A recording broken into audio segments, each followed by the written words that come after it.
In this video we're going to look at Hans Holbein's painting The Ambassadors. This painting has always intrigued me. The first time I saw it, I thought it was connected to secret societies. And I am right. And I will decode this painting like nobody has done it before. I have also a previous video on Holbein and Albrecht Dürer, because this painting is also connected to Albrecht Dürer's etching called Melancholia. Both are esoteric works, and both are connected to Hermeticism and the Kabbalah and the secret religion of the elite. So Hans Holbein painted in the 1500s. He became court painter to Henry VIII. And he painted this painting of two French ambassadors. They are both Templars. They were two men aged in their 20s. They are Templars, members of secret societies, and I will show you this in this video.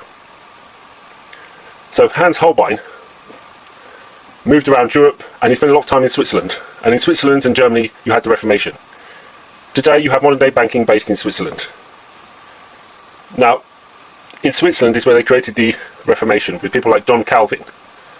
The Reformation and then the Counter-Reformation was a construct to divide the masses, while the elite believed always in the Kabbalah. It was also to weaken the power of the church and Christianity, and this is what it did. Now, so you have two men here, painted by Holbein, and Holbein was influenced by a Renaissance esotericist called Cornelius Agrippa. And Cornelius Agrippa wrote books which were about Hermes Trismegistus, and Hermes Trismegistus goes back to ancient Egypt and Hermeticism. So let's have a look at this painting, because what this painting shows is two men.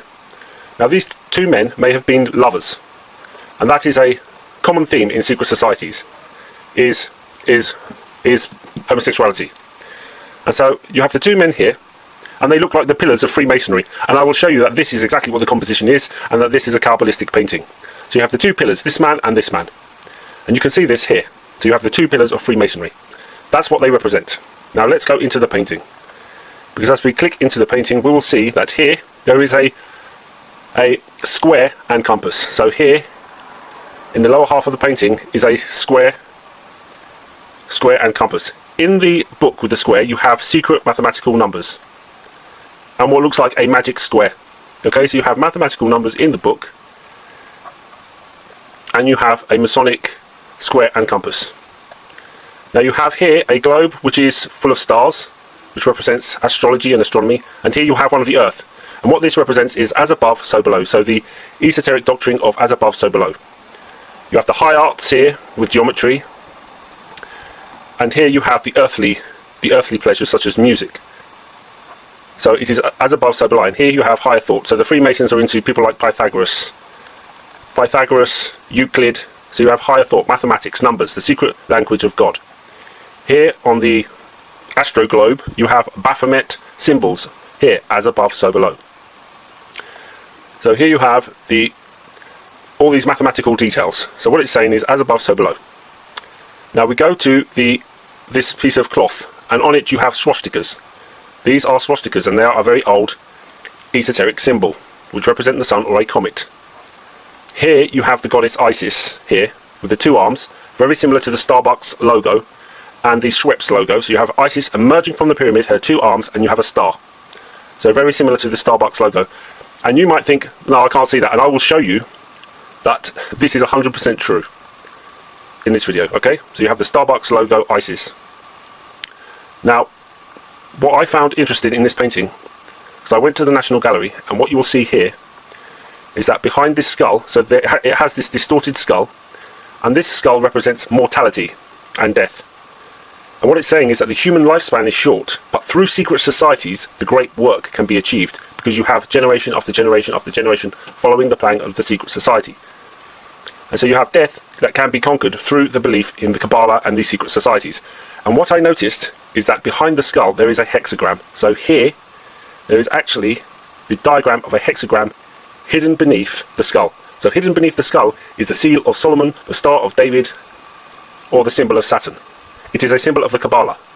And so you have the two men standing side by side.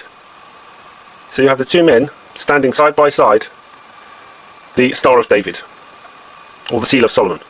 So you have the seal of Solomon here hidden beneath the skull, and you have the two columns which represent the men. And I'll show you here, this is what it represents. And you actually have the two globes in Freemasonry. This globe represents the earth, and this represents the sky. So again, as above, so below. Here you have Michael, St. Michael, slaying the dragon. And this is from Freemasons' Hall, so the main temple of Freemasonry in London. And so you have St. Michael slaying the dragon. You have the two columns. You have the earth globe, and you have the globe of the sky. So the stars, like you see here. Okay? So you have the star globe, the earth globe. You have both these in the painting. You have the two columns. The men represent the two columns. And you have the square and compass in the painting. And you have the Star of David here. In this painting here, on the floor, behind the skull. And the Seal of Solomon was used to summon spirits. And in this painting by Holbein, you will see that it has symbols connected to St. Michael slaying the dragon, which is part of the Book of Revelation. And at the top corner, Holbein has Christ hidden behind a curtain. And what he seems to be saying in this painting is that these men are forgetting Christ and are practicing occult alchemy. Because this is what it is. The Seal of Solomon is a symbol of alchemy. And you have the two columns, and you have the two parts of this painting, which is as above, so below. And you have the skull. And the skull is the symbol of mortality. But through secret societies, the great work can be continued. And we have another symbol of secret societies here on the man's hat, where you have a skull here. So a skull and bones, again representing the skull and bones, the famous secret society you have in America. So it shows you that these secret societies were in England and then spread to America, and they were in Europe before that. And so what I've shown in this painting is that it represents Freemasonry, or in these days the Knights Templar. You have two Templars. They're two gay men. You have Isis, the swastika, the square and compass, the globes, the two globes which you have on the pillars of Freemasonry. You have the skull and bones, the mortality, and underneath the skull you have the hexagram here, or the Seal of Solomon. And what this painting represents is this and this. And this is the man that influenced Holbein. He was called Cornelius Agrippa, and his books relate the stories of Hermes Trismegistus. And Holbein based a series of etchings and prints on Cornelius Agrippa, his ideas, called the Dance Macabre, again another occult theme, and the alphabet, which the different letters of the alphabet which also relate to the Dance of Death, the Dance Macabre. So this is all secret societies, all themes which we can see today. They've carried on to today. And this is his portrait of Erasmus, and you will see again you have the goddess Isis here with the two arms, just like in the pattern of the tablecloth. So just to show you, I'm not making it up, you have the two armed goddess here, and you have it here in the Starbucks logo here. So you have the Starbucks logo, it's a goddess with the two arms, the star, just like the Holbein painting. And you have the swastika here, you have the Seal of Solomon, and you have the time eating itself here, and this is a symbol of Theosophy, and Theosophy is essentially the same as Freemasonry. So we have this painting, the Ambassadors, and I hope I've explained the painting, but the painting actually represents what we now call Freemasonry. Knights Templar, Seal of Solomon, the two columns, the globes, the as above so below, and at the bottom here of the painting behind the skull is the Seal of Solomon. So the Seal of Solomon is behind this skull. Thank you.